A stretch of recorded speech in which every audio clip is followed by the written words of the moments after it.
Donc, la lecture je suis passé à la vitesse supérieure. C'est-à-dire, j'ai lu des livres que je ne devais pas lire, et pas à mon âge.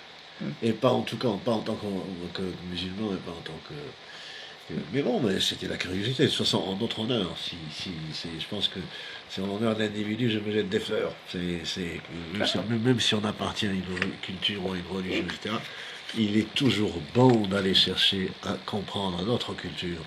C'est notre Mais là, c'est survie. toi qui en parles. Oui, j'en parle parce que c'est comme ça. Je t'ai pas questionné là-dessus. Et donc j'ai lu donc la vitesse supérieure parce que c'est très très très difficile de dire ce que vous avez lu ou de parler de cette période-là et premier rapport avec la lecture.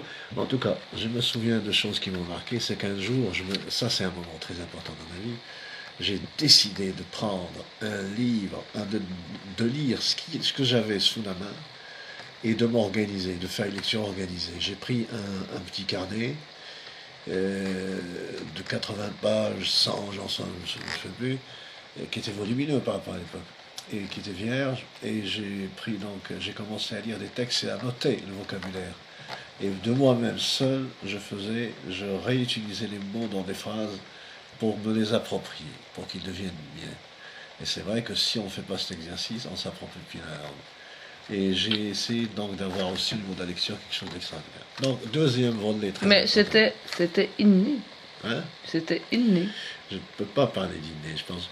Ou alors ou alors l'être humain, effectivement, a quelque chose d'inné. Non, mais de ton côté, parce que sinon, les gens t'apprennent ça d'habitude, toi tu l'as eu automatiquement. Je ne sais pas si... Oui, à vrai dire, peut-être j'y ai jamais pensé, mais en tout cas, moi je suis sûr et certain que lire, c'est quelque chose dans lequel on se réfugie.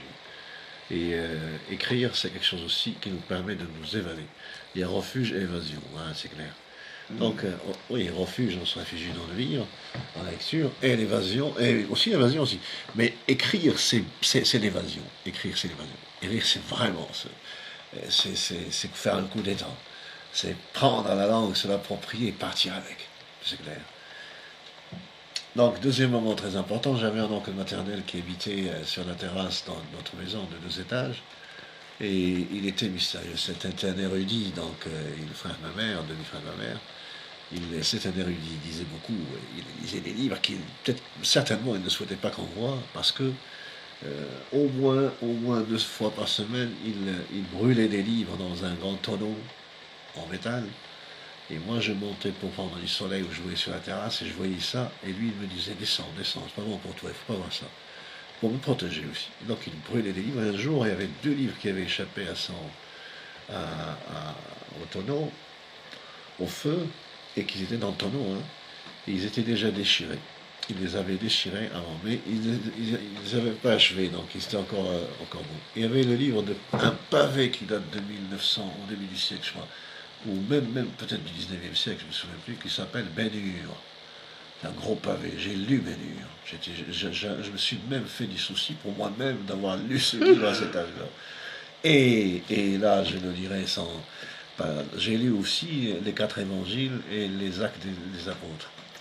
Et je suis resté émerveillé, peut-être moins par sa découverte que par le fait d'avoir osé lire des choses extraordinaires. J'ai compris que le livre était quelque chose de controversé dans notre culture. Le livre, il pouvait être aussi bien un moyen pour gravir les échelons de la société, donc tout le monde à ce moment-là se rue d'achète des livres, mais les livres ça a des limites.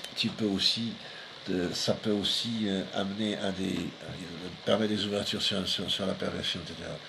Pour mes parents, en tout cas, c'est ça.